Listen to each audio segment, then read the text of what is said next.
Hello everyone, welcome back to the another episode of the Tech Sharmit podcast. Today I'm joined by another remarkable guest, Dr. Anukriti Bansal, who is joined us from India itself. If I talk about Anukriti, then she is a Google developer expert in machine learning. Apart from this, she is also contributing as a researcher, speaker, author, and a mentor, and currently leading the User Group of Jaipur. So, today in this episode, we will talk about her early inspiration, research experiences, and her perspective on how AI and ML are shaping the future. But before we dive into all of that, I would like to thank Anukriti for joining us today in this episode. And also, I would request you to please initiate the discussion by telling us something about yourself. First of all, thank you so much, Amit, for having me here. And thank you for a generous introduction. Hello, everyone. My name is Anukriti. I'm Dr. Anukriti Bansal. I am a doctor who doesn't pursue medicine. I'm a PhD. I'm from a Marwadi family, there was not much um, idea about what PhD exactly means. So, in my family, most of the family members, I'm still the doctor who practices medicine. Besides this, I am a educator and a researcher. And my major areas are natural language processing, computer vision, and these days I'm also working in generative AI. And Yeah, so that is brief about me. I'm also a Google developer expert, where I get an opportunity to interact with people, learn from them, learn from the community. So it is learning from the community and sharing back with the community. I also also organizer of TensorFlow User Group Jaipur. It's like a machine learning community from Google for developers. And The basic idea is to have a kind of a group, a AI and ML kind of a group in a tier 2 city, Jaipur, so that they can also explore what's going in this world of AI. Right. So, yeah, that's all. Yes. And Anukriti, like we all know that you have got such an inspiring and impressive academic as well as research journey, whether it's a PhD from IIT Delhi, then multiple research paper, and now as a GD also. But let's rewind it a bit because we all know you as a person who is consistently contributing for the IT industry through different roles. But we just wanted to know your early days, like how it all started, and just let's rewind a bit about like who was Anukriti before all of this, beyond the LinkedIn titles and every achievements. Yeah, that's a very good question, actually. So, Anukriti, I'm from Jaipur. It's a small city. And in Jaipur, I have been brought up in a joint family. So that way I get to interact, and I'm a friendly person. I get an opportunity to talk to people of all kind of age groups, of all different backgrounds. And from as a kid only, I am a continuous learner. I still call myself as a learner. I learn exploring new things. When I was in my college, I and if my system is not working, Hmm. I used to open it, remove the RAM, and then put it back. So there were some kind of things which used to work in those days. Okay. So yeah, I'm kind of explorer. I'm kind of a learner sometimes it works, sometimes we have to call a technician if Right. things are not working. Yeah, but yeah, my I got a support from my parents also to be Yes. in this continuous journey. So if I beyond LinkedIn, I would want to define me. I am a continuous, lifelong learner. Okay. Life level. And let's say if someone asks you the moment, because everyone has their own journey, right? They sometime like they Yeah. got inspired, some moments, some got influenced by their teacher, and maybe the challenge also that sparked their interest into the technology. So in your case, like what was the scenario? Like when did you first fall in love with the technology? I don't remember it exactly because Mhm. I was in in my schools. We had some language called as Turtle, Mm-hmm. where a cursor used to draw a few images like Right. rectangle, star, and all these kind of. So I used to love these things, but uh, how I chose career in technology, that's all a Bollywood goes credit goes to Bollywood. Okay. Okay, so I was in a course. It was an integrated BTech MTech course, and Mm-hmm. the course was called as Converging Technologies. Okay. So we had all four branches, different four different branches like biotechnology, bioinformatics, Mm-hmm. nanotechnology, information communication technology, cognitive and neuroscience. Yes. So for initial 3 years, you have to study all these three subjects related to all these three branches, and then you have to choose one Okay. where you can have more credits, and accordingly, you will get degree in that particular stream. Mm-hmm. So all the good students, toppers, were either choosing nanotechnology or biotechnology because that was very fascinating at that particular time. Correct. So I also thought that all my friends are choosing either biotechnology or cognitive or nanotechnology. So I Nanotechnology. should also choose one of those topics, and nobody was choosing IT. Okay. And no, even there was no girl in the IT. So I was like, yeah, I first enrolled myself in nanotechnology.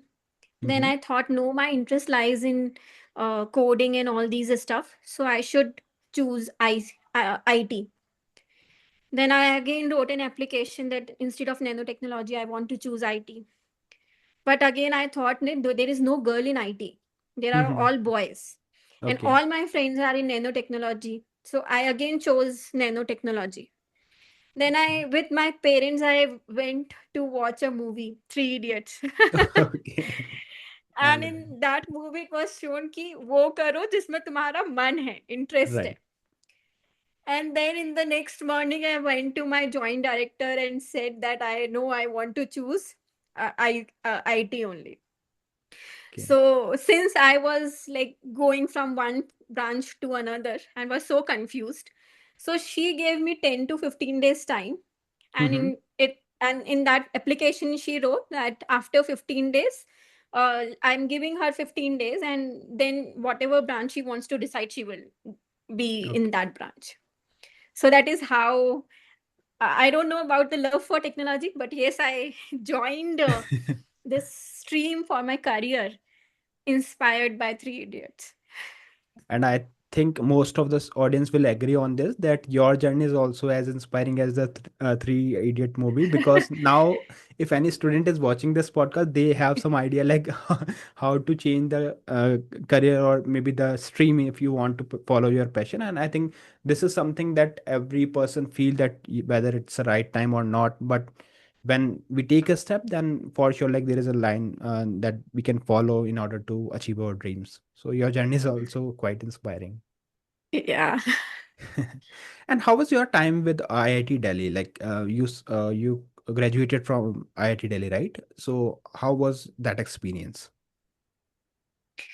So I would say the IIT life of IIT. Yeah, if when I didn't join IIT, I aspired to be an IIT. Mm-hmm. So yes, but when you go inside that, it doesn't feel like very different. Okay. You get your friends, you enjoy hostel life. For me, it was like first time I was enjoying the hostel life. Okay. And but yes, I would definitely say that I was blessed enough to get so many mentors who guided me in my research journey. Mm-hmm. That was during those 5 years I learned that it is all about perseverance. PhD is not about only about publishing papers or maybe experiments and all these things. But yes, it teaches you perseverance, patience, resilience, that if you have picked Yes. something, you just uh yeah, you just do those things. You have Right. to believe it in and keep doing those things. Everything will fall into place when time will come. So Correct. yeah, so these are the this is how I remember my life at IT Delhi. I got so much exposure, so much knowledge from my teachers and mentors over there.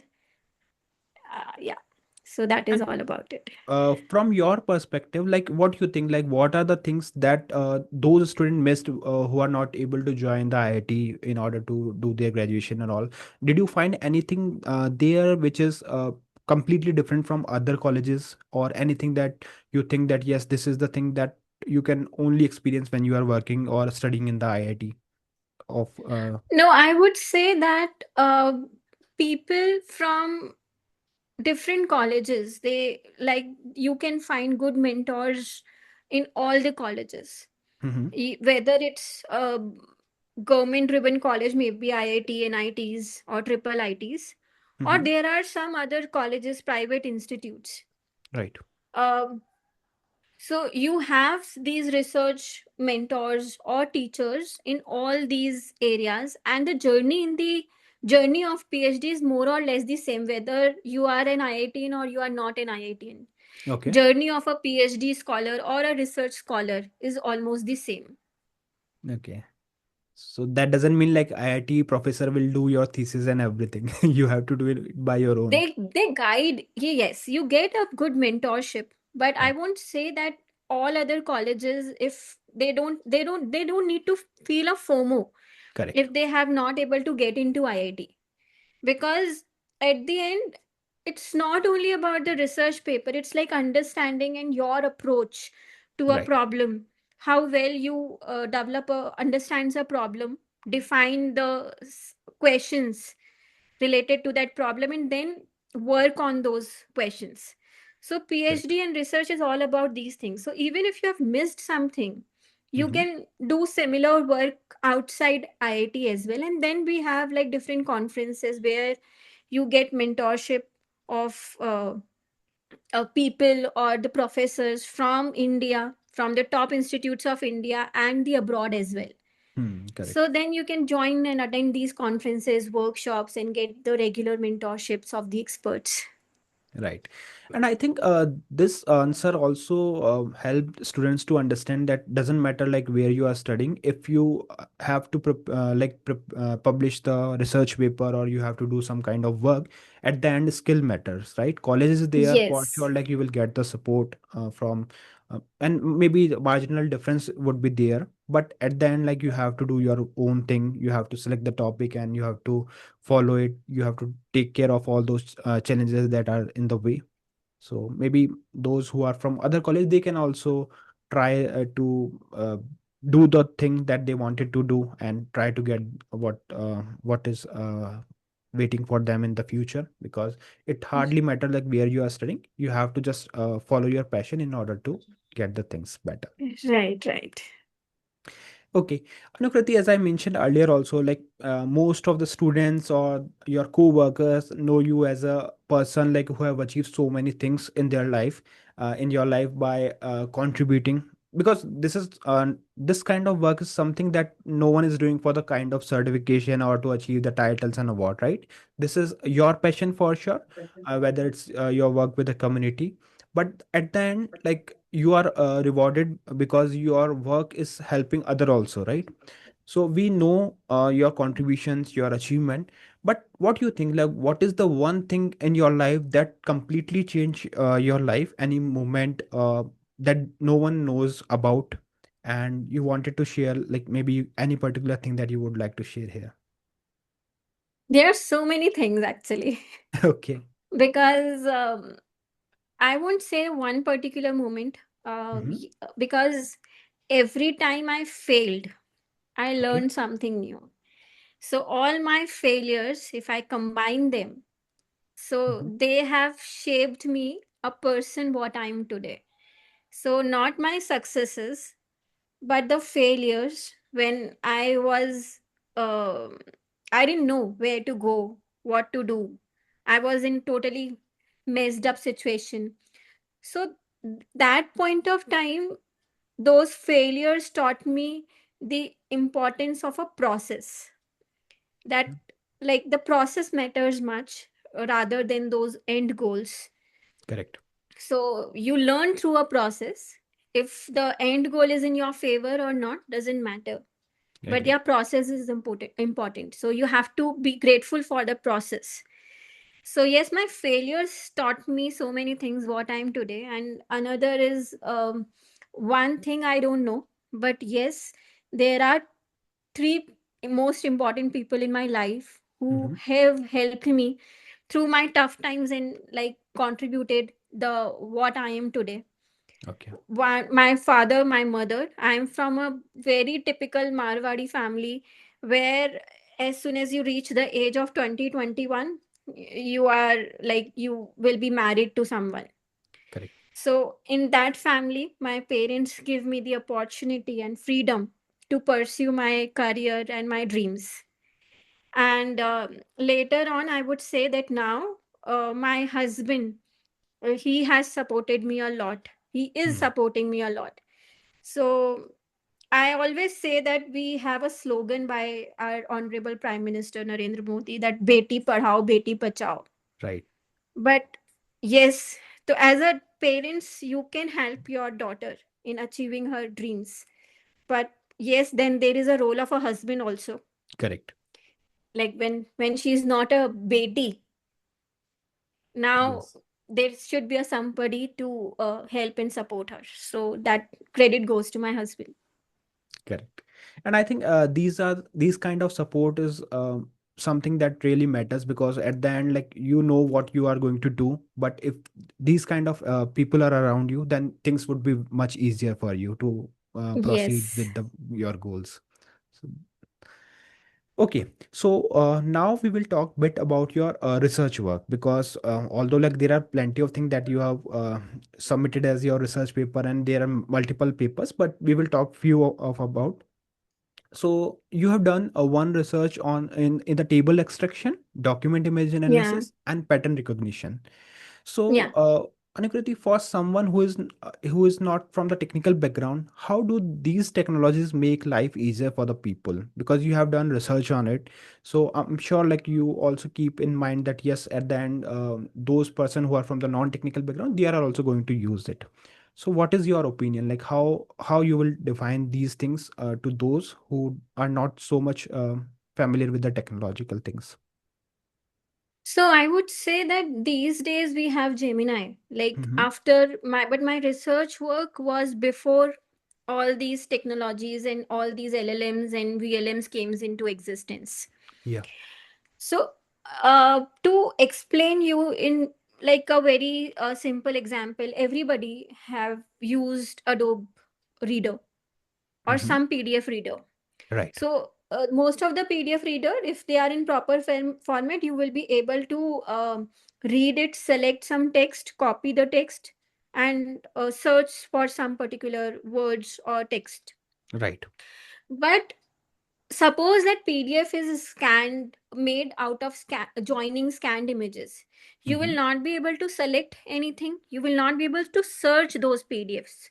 Right. So my research was like understanding the scanned document images, Mm-hmm. whether they are invoices, whether are some historical documents which we want to interpret or we want to learn from them, whether there are scanned documents which are kept as invoices or maybe medical forms. Mm-hmm. If a computer wants to, if you want to digitize that information so Right. that we can get some information out of it, and also we can identify and understand the data and get the interpretation from that data, that data has to be digitized first. Hmm. Okay. So my the research was focused on the document image analysis. That means the main focus was not simple PDF documents, but the scanned ones. And that Okay. is still a challenge for so many cases. If we have handwritten documents and if we have PDF which are scanned. We can't provide the complete book to Gemini, Right. but how to extract information out of them. So that was the major research which I've done during my PhD. Right. And here I would like to ask one question on behalf of all those students like who also wanted to go into this research field. So when you are going to decide the topic, like what few things you keep in your mind? Like, is there any particular criteria that you check while starting on research on any particular topic, and how you cope up with those challenges? Because nowadays, like when students start their research, like when they select any topic and start working with them, in few days like they face challenges, and I'm sure like you also face the challenges in your research time. So what was your mindset at that time, like how you take care of all those obstacles in order to pursue your research journey? So you have rightly identified a very critical uh, area or the topic of the research, like identifying the problem. Yes. Yes, that is really important. In my case, I was fortunate enough to get this idea because during my MTech project, I was working on. We had NPTEL videos, right? Right. Still have NPTEL Yes, videos, we but have. nowadays they are in very better quality. Hmm. uh, at that particular time, there was either an instructor or there was a slide where some Hmm. text is written. Okay. So if you want to search from those videos, if you want to summarize those videos, there was no option because you have to first extract the videos which extract the frames which Hmm. contains only text, and remove the person. uh, you remove the frames where there is a person which Correct. does not contain any text. So my MTech project was related to that, and also extracting tabular data and understanding tabular data was a challenge at that time also. Hmm. So since my MTech work was on that area, so during my PhD also there was some consortium project where major IITs, Indian Statistical Institute, ISCs, and Triple IT Hyderabad, all these institutes were jointly working on some government project Okay. to understand these document images, and my supervisor was also associated with that project. So Okay. that's the one way of like how I got this problem. But other is like you have to talk to experts, Hmm. understand like what are the different areas, and then the area which mostly excites you, you read Yes. about. You will not be able to identify one area very quickly. So out of maybe you have talked to many experts, then you shortlist at least 2 3 areas which you think that they excites you more as compared to other. Read recent research papers, and then you will be able to choose one, and obviously your mentors will help you. That's why we never say our PhD supervisor as our teacher. It's Right. like a guru only. So Yes. your mentors will help you in deciding that area. Okay. And suppose there are some students who are from the remote location, like maybe we can assume that there are no proper resources available and no labs and all these things. So in that case, like, is there any particular resources that you can recommend to those students so that they can at least start understanding the process of research, at least the basic of it? Yeah, so same is like you identify the problem. Mm-hmm. Once you identified the problem, you pick 2 3 research papers related to that problem. And these days, it's very easy. You have the GitHub repository, means Right. every paper, whatever coding, whatever experiments they have done, they put it in a GitHub repository. Mm-hmm. I always encourage even my students also that you go to that GitHub repository, try to replicate the work. If you Yes. find the data set, it's fine. If you don't find any data set, you get free data sets from Kaggle, Kaggle. Yes. paper with codes, and there are like Hugging Face. So Hmm. there are multiple websites from where you can get the data set and try to replicate the work. Once you replicate the work, you will have that confidence and you have a better understanding of what people are doing. And then you will Right. also try, you will be able to understand the limitation of the current work. When you will implement it yourself, you will be able to understand the limitation, and maybe you will also be able to understand like how it can be made better. Correct. So that is a simple process of research which everyone can do. And we have these free Google Colab compute units. So these days, like computation, finding computation resources is also not a big challenge. Agree. Yeah, So and I yes, think this is the best way. Like, instead of directly moving into your own topic, maybe you can walk through a couple of the research which is already done, so that you will try to find yes. out the actual pattern that they are following or the kind of work they have done. So it would for sure like help in the in your research. Okay. Yeah, and it also helps like maybe you think that you want to do research, Hmm. but it's, as you said, it is an intense thing, Yes. and it needs perseverance, patience, and so Yes, many it other is. things as well. So by doing these kind of exercises, you will be able to understand whether you want to do it for your for the rest Correct. of your life, or you just want to do it as and when required in your corporate life. Correct. And I think this is the same thing. Like, if you don't know what you are going to do, at least find out what you don't want to do. So then Yes, also, like, it yes. will make Very the things nice. easier Yeah. for you. Right. Rightly said. Okay, so now we will talk about the TensorFlow Flow User Group Jaipur, which is a community I personally like witnessed like how much impact it has created, because when we compare the Jaipur city with other tier one cities like Pune, Bangalore, and other cities, comparatively like there are less opportunities for students as well as for the community members to like to interact with the like-minded people. But in the same place like in Jaipur, like you have built this community which is successfully helping the IT industry. So just tell us a bit about this journey. Like, how did you find this, how did you start this community, and what it impact it has created from your perspective? So started this community. So before starting this community, I was attending these events, community events. Hmm. Mostly, I attended Google Developer Group based events. So in those events, the focus on was on all kind of technological advances, whether it is in web, Android, or maybe different kind of areas. Cloud was one of them. Then I attended few events, and then I became the volunteer in one of those events.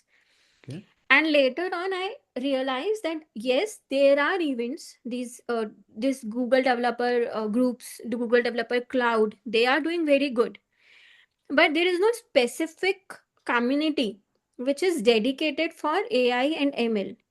Because when we talk about all these advancements, we like think of tier 1 cities like Bangalore, Hyderabad, Mm. as you said, like Mumbai, Pune. Yes, right. But there was no ecosystem, AI or ML ecosystem in Jaipur. And my PhD was in ML and computer vision only. Right. And when I attended events, I got an idea like, yes, there is a gap, people want it, but since there is no community as such. Hmm. So I started in December 2022. I applied for it. I got a very generous support from Google Developers Group, and Google for Developers also. Mm. And that's how I started this community. Initial events we organized with the help of other senior community members who were working in Jaipur, and later on, this ecosystem built up. People Correct. started to know that there is such a community in Jaipur, and they started coming to our events. I still remember, like in our first event, there 200 uh, tickets we have to sell, because that was the capacity we were estimating or Okay. expecting for the first event. But it was very difficult. It took us 10 days, 11 days, and we were not able to sell the complete 200 tickets. Yeah. And now, if I talk about, uh, as soon as we published the event on our community page, not even on our social media pages, in less than 48 hours, all the tickets were sold out. Sold out. Yeah. So now the people know about these communities, and they know that they are getting help from the speakers who are coming. They are learning from them, they are making networking from them, they are understanding not only this as a learning opportunity but also as a networking opportunity. Correct. Yeah, Yeah. so that And is how it started. same thing, like I also witnessed when I attended events in Hyderabad, Bangalore, Pune. So I found out that there are lots of students who came from Jaipur to attend those events. There are lots of speakers who are Yes, there. So people are there in the Jaipur city, but there is no event such for attending those events. But when we come up with these kind of communities, so like they will get the place, they will get the platform in order to share their knowledge or in order to learn something new from the community members. yes, yes, That's a great definitely. impact. Okay, so this is something that you are currently doing, and means it has impacted a lot. But let's say if, today you got an opportunity to design the curriculum or maybe the course for a future ready students, right? So what three subjects or skill would you make mandatory for them? And maybe any movie you can also include. So like Three Idiots. So what would be your approach? Like what all few things you are going to include there? Um, I would, see, they have certain curriculum. So Hmm. I would not say that programming data structures because they are already having them. Right.